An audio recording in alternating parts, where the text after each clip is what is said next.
বন্ধুরা, বেঙ্গল সাফারি পার্কেই পৌঁছালাম আমরা। ঢুকেই আমরা সুমোতে এসেছিলাম, 50 টাকা পার্কিং ফি নিল। আর এখানে 2-3টে পার্টে আপনারা প্রবেশ করতে পারবেন। আমরা যে টিকিটটা করেছি সেটি হচ্ছে আধা ঘন্টা রাইড দেবে, সেখানে জঙ্গল সাফারি সবই করাবে, এসি গাড়িতে কাচের সব কিছুই দেখা যাবে। আর একটা 400 টাকার রাইডও আছে, সেটা 1 ঘন্টার। আর একটা টাইমিংয়েরও ব্যাপার আছে, 1 ঘন্টা অন্তর অন্তর বাস ছাড়ে, সেখানে 10-12 জন 15 জন একসঙ্গে উঠে দেখতে পারবেন আপনারা। চলুন ভিতরটা ঘুরিয়েই দেখাচ্ছি কিরম লাগে, সব এক্সপিরিয়েন্স বলছি আপনাদের।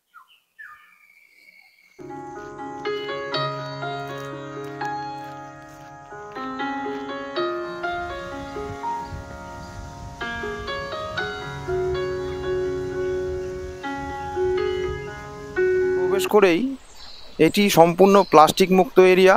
আর চায়ের দোকানও আছে, 30 টাকা করে চায়ের কাপ নেয়। সেখান থেকে আমরা চা খাওয়ার জন্য দাঁড়িয়েছি, তারপর হাঁটতে হাঁটতে আমরা সাফারির দিকে যাচ্ছি। ভিতরে এরকম প্রচুর বসার জায়গা রয়েছে, যেখানে আপনারা নিশ্চিন্তে বসতে পারবেন, আর এরকম চা স্ন্যাক্স ইত্যাদি এখানে খেতে পারবেন। চলে এসেছে, এই গাড়ি করেই আমরা এখন সাফারিতে যাব। আর ভিতরটা আমি যা যা দেখবো সব আপনাদের দেখাচ্ছি।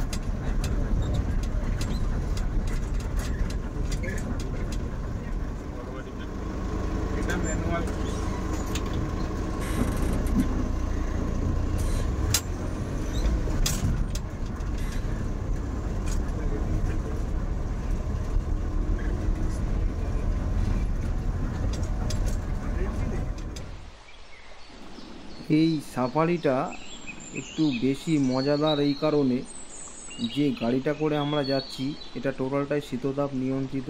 দেখুন সামনে 3টে রয়্যাল বেঙ্গল টাইগার, একটা ডান দিকে ঢুকে গেল আর 2টো বাঁ দিকে।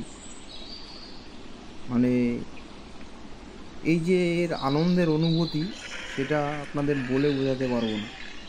আমরা প্রথমে রয়্যাল বেঙ্গল টাইগারের সাফারি দিয়ে শুরু করেছিলাম, এরপরে একে একে লেপার্ড, হরিণ, ব্ল্যাক বেয়ার প্রভৃতি আপনাদের দেখাবো। আপনারা ভিডিওটির সঙ্গে কন্টিনিউ থাকবেন, ভিডিওটি দেখবেন, আপনাদের খুব ভালো লাগবে।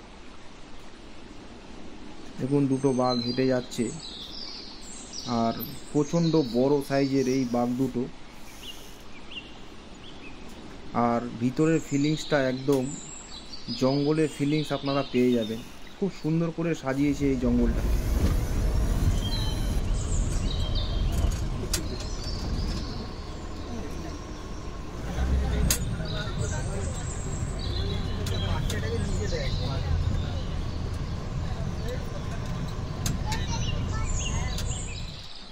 নেক্সট আমরা হরিণের জায়গায় প্রবেশ করেছি। এখানে আপনারা ঢুকলেই প্রচুর পরিমাণে বাঁদর, এখানে যে ইন্ডিয়ান ম্যাকাকগুলো আছে সেগুলোকে পেয়ে যাবেন। এছাড়া চিতল হরিণ প্রচুর পরিমাণে এখানে ছাড়া আছে, যেগুলোকে দেখে আপনারা প্রচুর আনন্দ উপভোগ করতে পারবেন। দেখুন এরা সাধারণত তৃণভোজী, এখানের ঘাস চারাগুলোই খায়। আর আমাদের যে ড্রাইভার সাহেব আছেন খুব ভালো গাইড করছিলেন, আমাদের সব জায়গায় নিয়ে যাচ্ছিলেন, বেশ ভালো লাগছিল।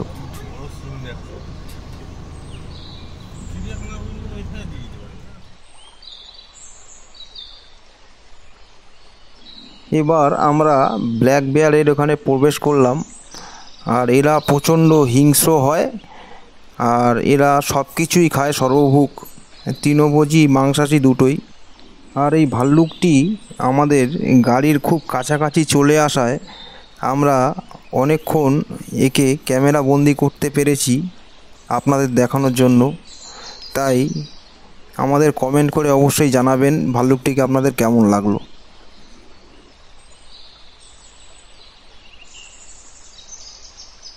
লেপার্ডের জায়গায় প্রবেশ করে আমরা পাশাপাশি দুটি লেপার্ডকে নিচের জমিতে শুয়ে থাকতে দেখলাম।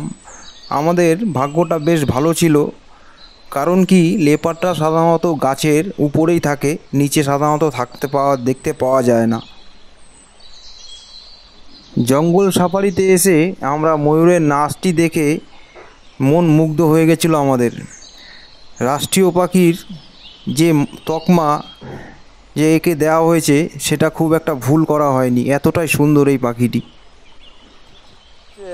আপনারা যে 50 টাকার একটা টিকিট কাটতে পারবেন, সেখানে হেঁটে বেশ কিছু জন্তু জানোয়ার দেখতে পারবেন। তার মধ্যে অন্যতম ঘুরিয়াল, ক্রোকোডাইল আর গিবন আছে, সেটাকেও দেখতে পাবেন। সামনে ক্যাঙ্গারু, ভাল্লুক আছে, সেগুলো আপনারা দেখতে পারবেন। চলুন আপনাদের ঘুরে দেখাচ্ছি।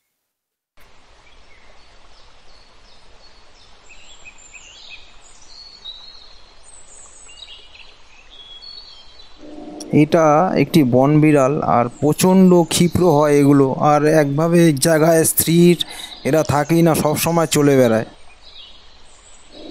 এরপরে আপনাদের দেখাচ্ছি ক্যাঙ্গারু, সুদূর অস্ট্রেলিয়ার প্রবাসী এরা, আর স্বভাবতই খুব এরা ফুর্তিলা টাইপের হয়। আপনারা সব কিছুই জানেন ক্যাঙ্গারু সম্বন্ধে, আমি সেমন কিছু বললাম না। এখানে বেশ কটি ক্যাঙ্গারু আছে আপনারা যাদের দেখতে পারবেন, আর বেশ লাফিয়ে লাফিয়ে বেড়াচ্ছিল, বেশ আনন্দ উপভোগ করছিলাম এদেরকে দেখে।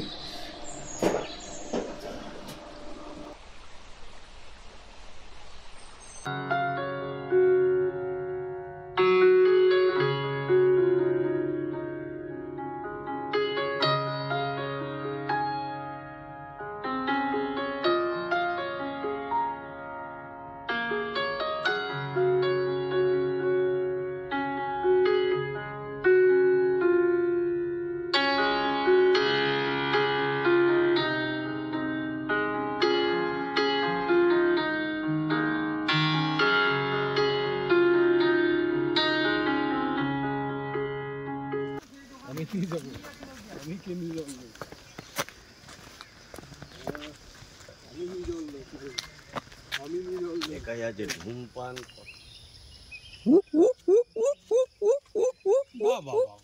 তিন ভাই মনে তিন ভাই।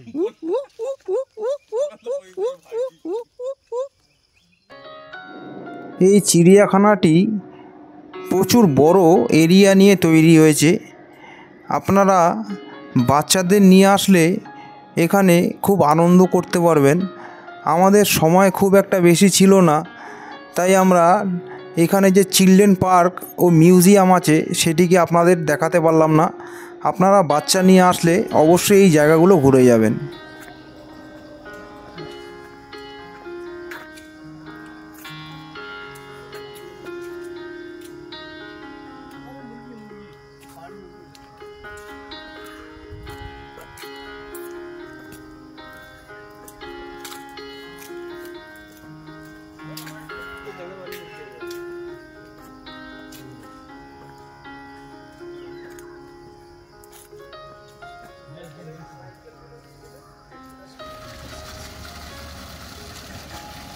ভিডিওটি যদি ভালো লাগে তো অবশ্যই লাইক সাবস্ক্রাইব করবেন, আর কমেন্ট করে অবশ্যই জানাবেন যে আপনাদের ভিডিওটা কেমন লাগলো, এবং প্রচুর প্রচুর পরিমাণে শেয়ার করবেন যাতে এই বেঙ্গল সাফারি আরও বিখ্যাত হয়ে যায়।